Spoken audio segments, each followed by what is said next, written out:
gentlemen, comrades and friends and disciples of the Democratic Labour Party, let me begin because I am a very reverent type of person. Even though there are some people who don't understand reverence, there's a chap who's running against me who on Saturday afternoon in the middle of the day attended a funeral, sat down in the row behind me at the front of the church and promptly fell asleep and started to snore while the Monsignor Vincent was delivering his sermon. I was paying rapt attention to Harcourt Blackett, and in the middle of the sermon I heard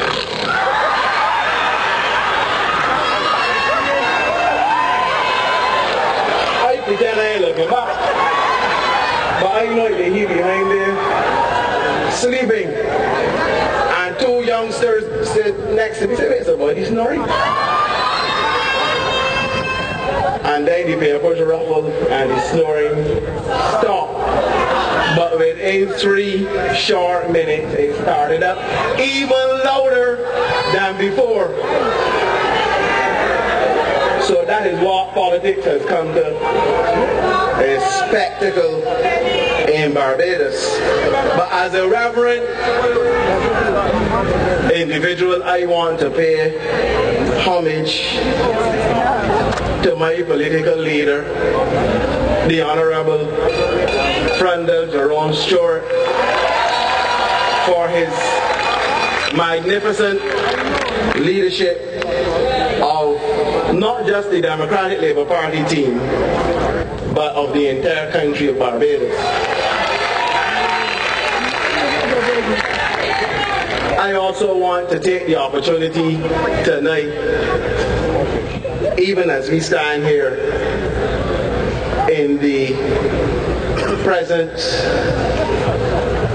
of the widow of the late leader of this party, the Honorable David Thompson, to express on behalf of the Democratic Labour Party our sincere gratitude to him for the outstanding contribution that he made to the development of Barbados and the Caribbean and the world, but also for the opportunity which both he and then after him, Frundle Stewart, gave me to be the chief steward of the economy of Barbados.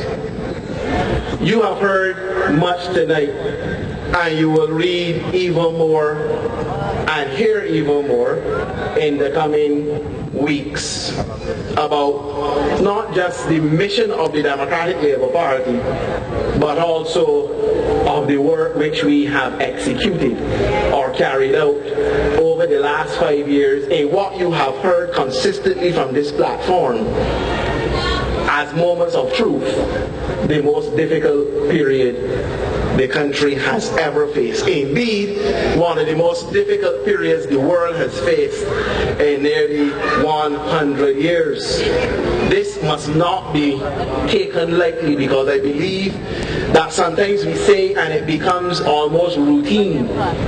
But we have to understand that even in our very fragile state as a small, vulnerable, open economy, even as a political party, now in the embryonic stages, or then in the embryonic stages of its movement into the seat of government,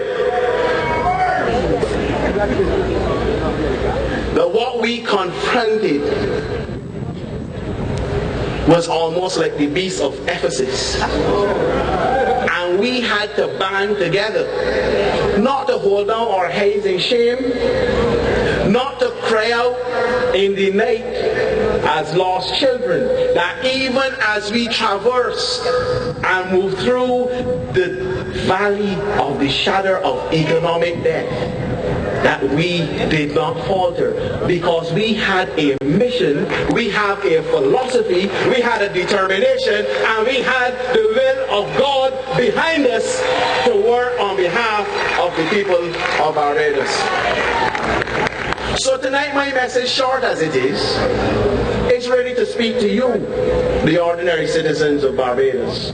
To you who have to pay bills on a daily basis, who have to balance a budget, who have to understand the intricacies of choice, of determination, so that you can decipher for yourselves, so that you can analyze through a process of internal conversion and then output about what this country is facing and has faced, and of course will face in the future. Tonight's message, ladies and gentlemen, the narrative of what I speak to you tonight about, is a choice, stark as it is, between stability and stupidness, between responsibility and recklessness, between reform and remission. What we came to office and found, even before the impact of the Great Recession, was a country saddled with an unreformed and unrestructured economy, buried in debt. How quickly we forget as Barbadians. Kensington over $160 million. A prison built because the old Glengarry burnt down under this motley.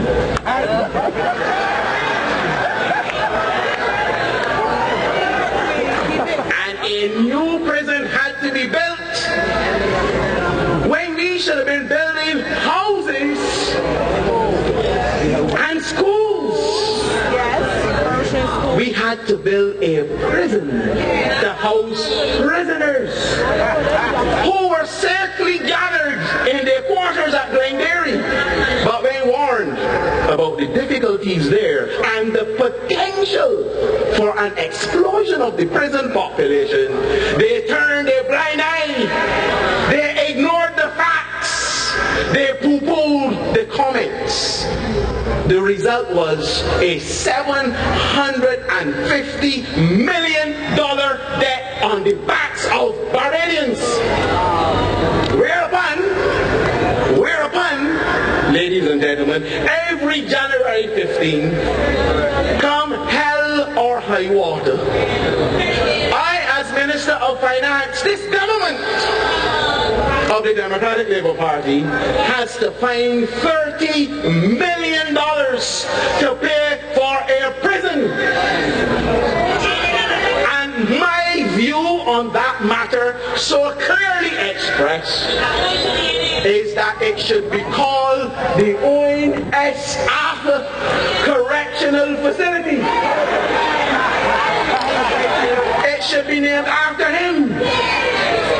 He pretended in Parliament that he was not present when it was approved, but we knew that he was there. And when Prime Minister Stewart and myself rained down the blows in him, that is why he stopped coming back to Parliament. Glenn Clark did so to me, time out. Esther Suku said, Chris, I think he had enough. As a doctor, he had enough.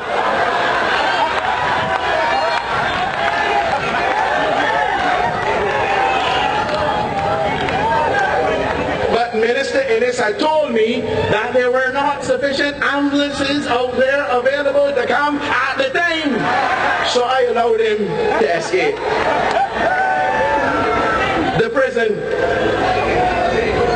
the barrack building. You know, these people talk about the Democratic Labour Party. Are you aware?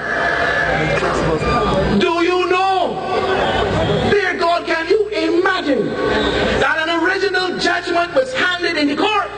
Barbados, well, not in the court, by the arbiter, or the arbitrator, as they would say, for $30-odd million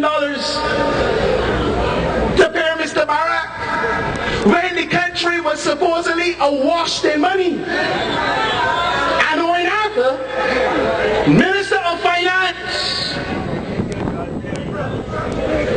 George Penn, Minister without portfolio, all of them turned their backs on Mr. Barack.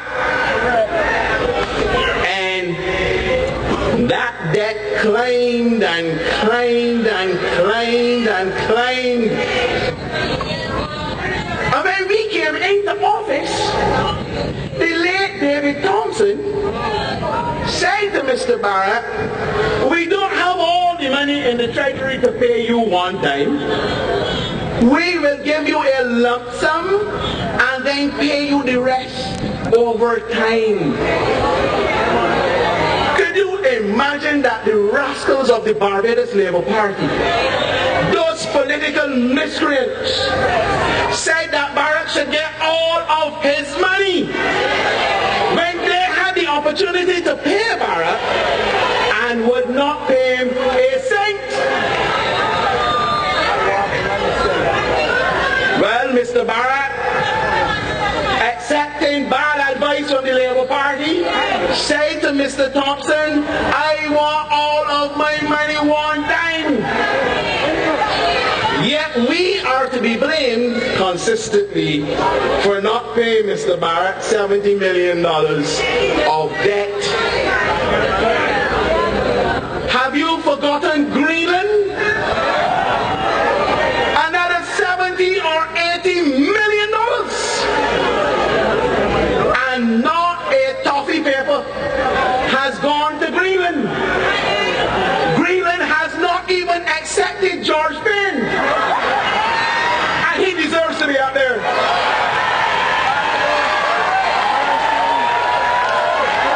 Look, let me tell you something tonight. Where else in the world could any set of political miscreants and proselytes and political yard fowls spend $70 million on a dump that has not received 1 ounce of garbage and still consider themselves eligible to be elected to go in that building over there? It could happen nowhere else in the world other than Barbados. But this is what we had to contend with. Do you remember the judicial center in town? Another $150 million odd. But do you know the truth about it? Look, any one of you over here who have constructed a house or any building and gotten a loan from the bank, know that you get a loan and it is called a bridging loan. So that when the property is finished, you have to take out the bridging loan and put it into a mortgage. Do you believe the Labour Party had a bridging loan on the judicial center of $150 million odd? We spend in interest, and those who know that interest on bridging loans climb to the extent where they can go beyond the mortgage which you agree, the interest rate which you agree on the mortgage. So the first thing you try to do when you complete a building is to get out of the bridging and get on to the mortgage. Could you imagine that 4 or 5 years after I walked into the Ministry of Finance and that building was still in a bridging loan state, the Labour Party walked away and left your money on the table, the bank raking in the money and saying absolutely nothing. But why should they? The Labour Party don't care about you or your money. Why should the bank care about it? If you want to give the bank extra money, they will take it.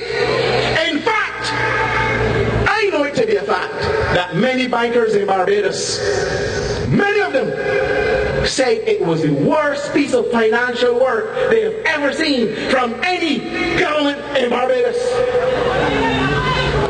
And nobody ain't get locked up.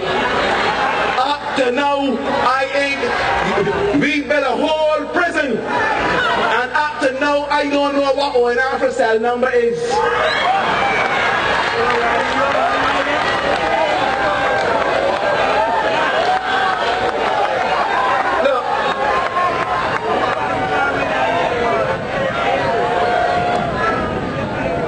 This is the condition in which we found this country. Manufacturing not restructured. Sugar industry. Dr. Exwick is there. Let me tell you something, man. Could be having a little friendly chat here. You heard Dr. Exwick this week speaking about the transformation of the sugar industry. Do you believe that the last time there was a reform of the sugar industry in Barbados, it happened under David Thompson back in the early 90s? Yes. 14 years in government, and all these brilliant economists. Anthony Wood, W-O-U-L-D.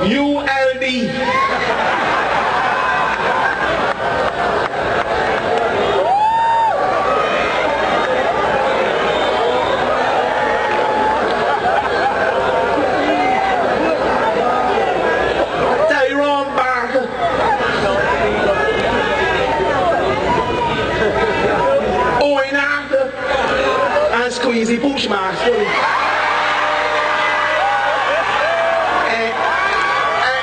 And you need to tell me that none of them could have put any type of elbow grease to the restructuring of the sugar industry in Barbados, left it in a state of complete misery and debt and losses. And it has taken Dr. David Exwick to come and turn it around.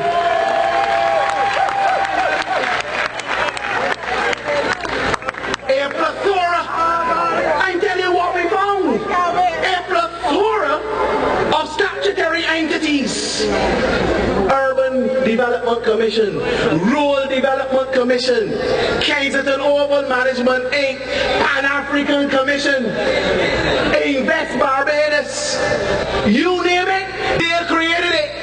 Pack them up with staff, and then complain that they got too many people working in government. Expenditures because of all of these subsidies and transfers. Checks deposited in the wrong bank account. That is what we had to contend with. And you know,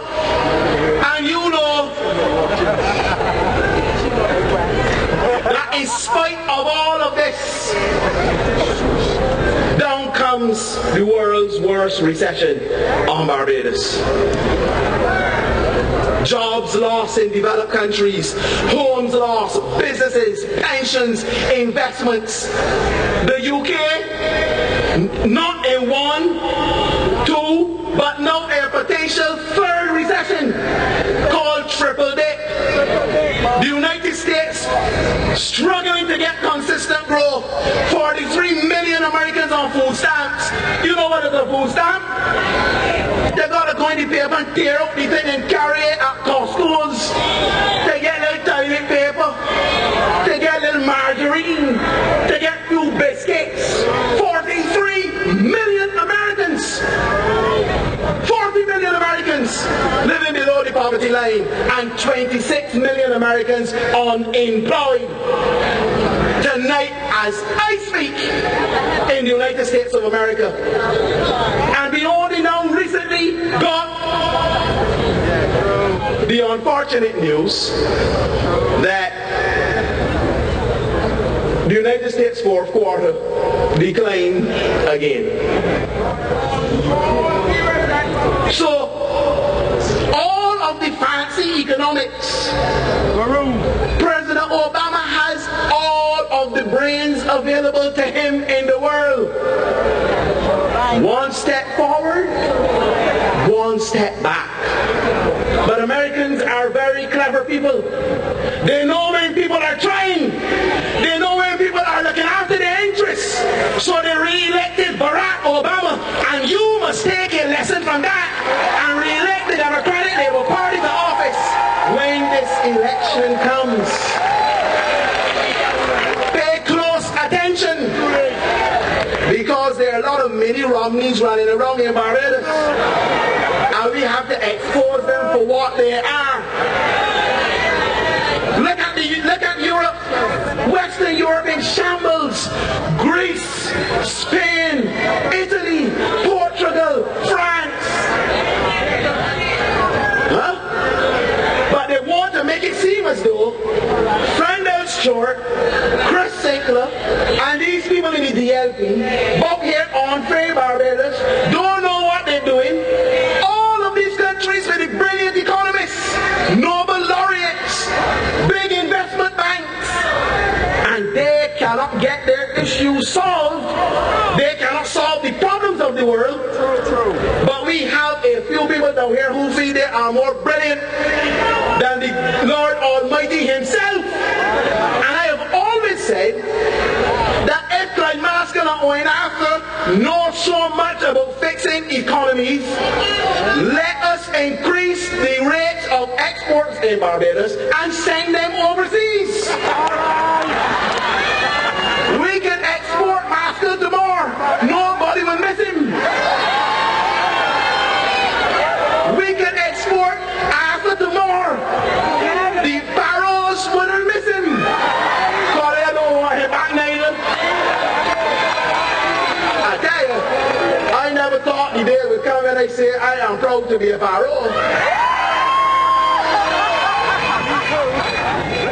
You know what Barrows do? He sell things, sell land, sell house, sell wife, sell underwear, sell rum, drink some too. Look, no, I'm very serious. Let me tell you something tonight. Look at the Caribbean. We don't want to talk badly about our dock colleagues, but look at them. Trinidad, oil rich, big manufacturing base, cannot get out of recession. It's Chris Sinckler running Trinidad. It's Francis Short leading Trinidad. What is happening in Grenada? You had a government could not even meet for a whole year in Grenada. Defaulted on its debt. Belize defaulted on the loan. St. Kitts defaulted on its loan. Jamaica can't get an IMF deal on rationing foreign exchange. And the sad and unfortunate story of economic misery and decline continues across the region as it continues across the world. And here's little Barbados. Here is little Barbados. We hold it up. We lift it up. We cuddle it. We embrace it because it is ours. Open and vulnerable, but not weak-kneed, not bowed. We bow, we bend, but Barbadians never ever break, because this is our country. And I say to you tonight that we have weathered the storm, the dark waters, the valley of the shadow of economic death. We have steered the ship of state safely where we can see the harbor. It is there. We can see it. We can smell it. We can almost touch it. But we need 5 more years to ensure that we moor it completely into port and put it on dock. I tell you this. We did not hide as a party. We did not hold down our heads. We were defiant because we knew as a party that if we held the hands of ordinary Barbadians,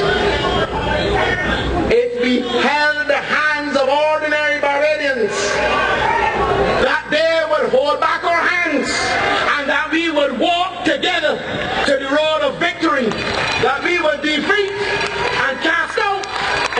witness in this country.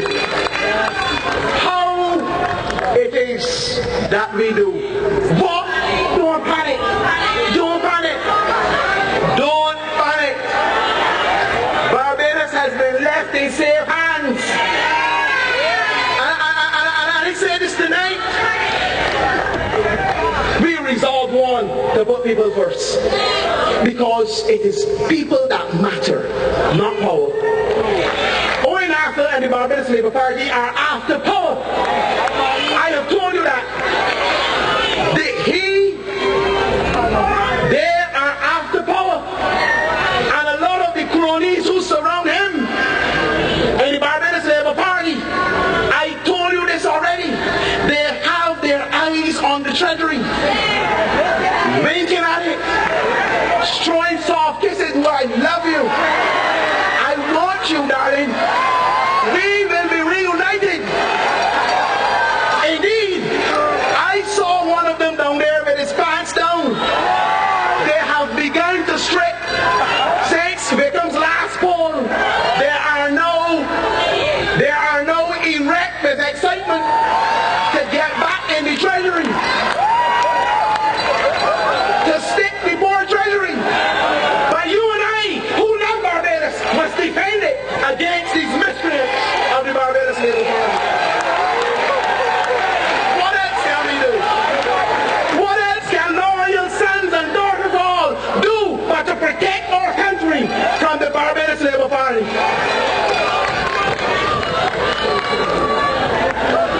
Secondly, we give the public service of this country a wages and salaries increase in 2009 in the face of the worst recession the country had had. I told you we held the hands of Barbadians. Free bus fares, not just for children to ride up and down, but to address a serious security issue in this country. I can't go into the details because they're very delicate security matters. But I will say this to you. And Red Plastic Bag has a song. You can build the biggest buildings or the fanciest highways, but what if the people getting worse every day? The Labour Party was parading all the buildings and highways they were building, but right under our noses, a cancerous subculture was developing that was enveloping and gathering on to its wicked self our little school children, girls and boys, hanging out in the bus stand, doing and being encouraged in a lot of nefarious activities, and while Arthur and his cronies bathed themselves in the wealth of the nation, people in this country were being threatened. I ask you tonight, and I say without fear of contradiction, tell me, two speeches Owen Arthur has delivered in his entire political life that address anything to do with the social development of people in Barbados.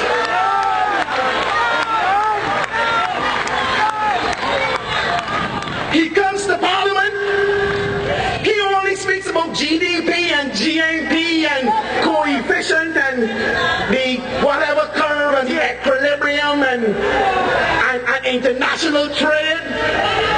Arthur is not concerned about ordinary citizens. That is why it can fall so easily from his mouth that the nurses and the teachers and the policemen ain't worth nothing. You forgot he said that? He was up on that balcony there when the nurses came up here and protest. And he said, I'm not talking to you, go back to your work. That is what he said. Because he does not care about you or me. He is about one thing and one thing only. And that is satisfying his personal self-aggrandizement for power. Power! But I say tonight, I declare on this Democratic Labour Party platform before the Lord Almighty that it is people that matter and not power.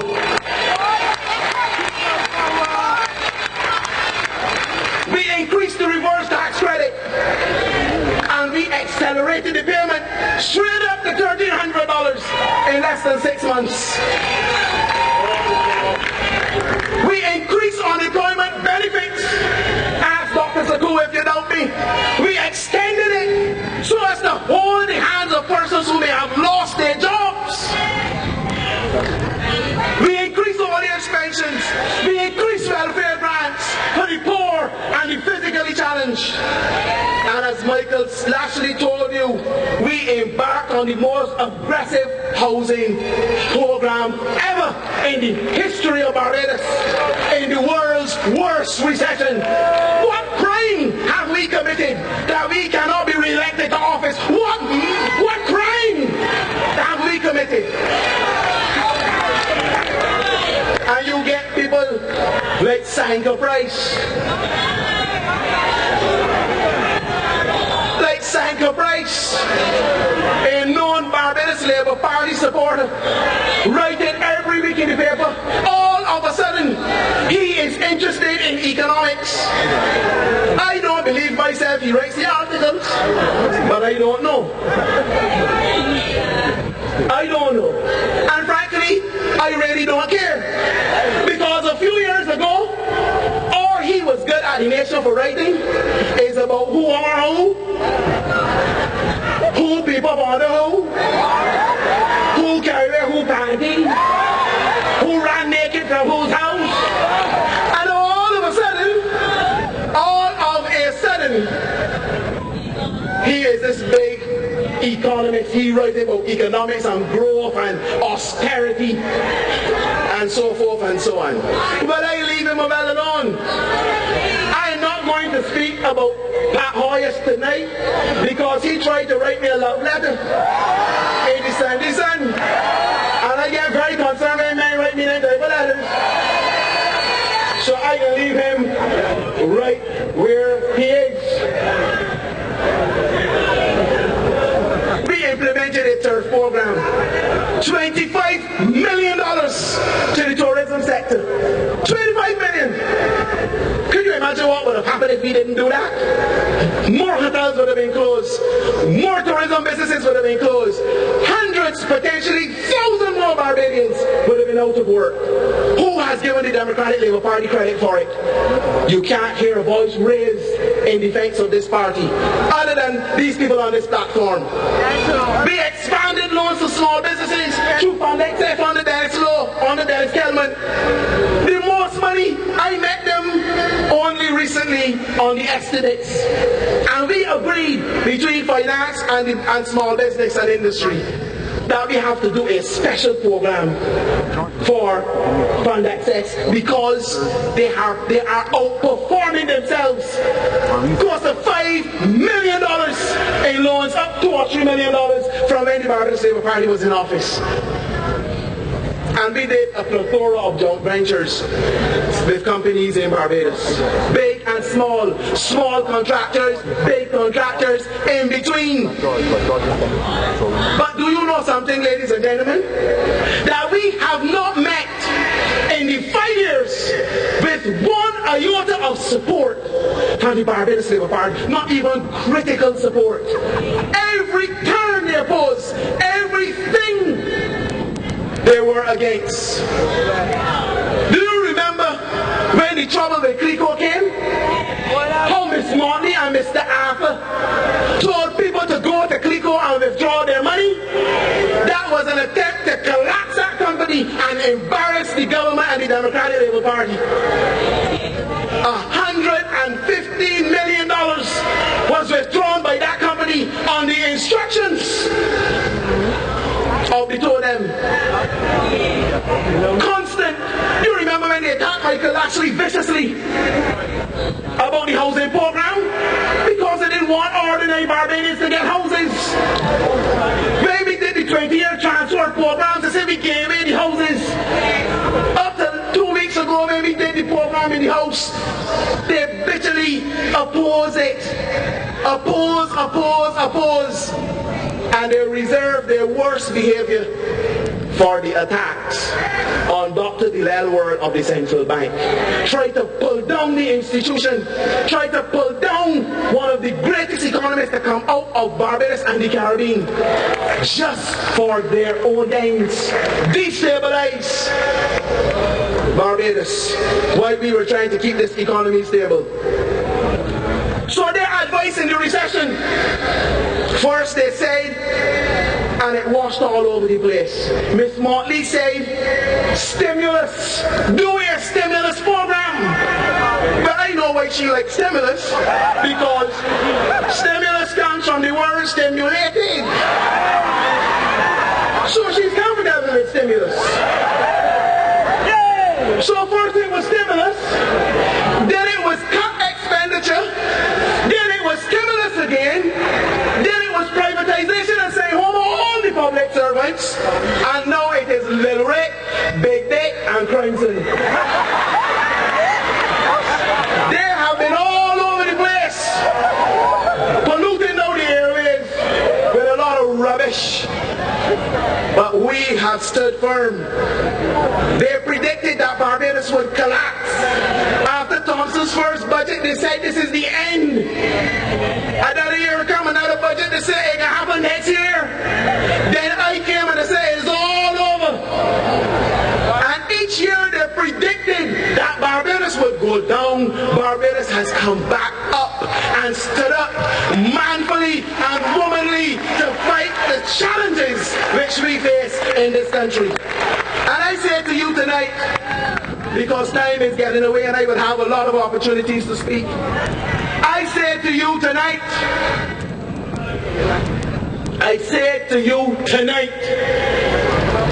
gird your loins, think Barbados. Nothing has changed with the Labour Party. They are even photoshopping Owen Appa's photo to try to make him look different. If the man looked like an old Bedford truck, like he was nowhere to break down, show him. Put him against my Prime Minister. They are the same age. He's a Marvel cat. He's a Marvel cat. I can go with him. I ain't going with no Owen, because I ain't sending home public servants. I am privatizing the companies. I am treating the poor badly. And I tell you, they have not changed. And if you feel that trying an old frock or a new frock on Jerome Walker will change him, I say to you tonight, the Labour Party does not need new clothes.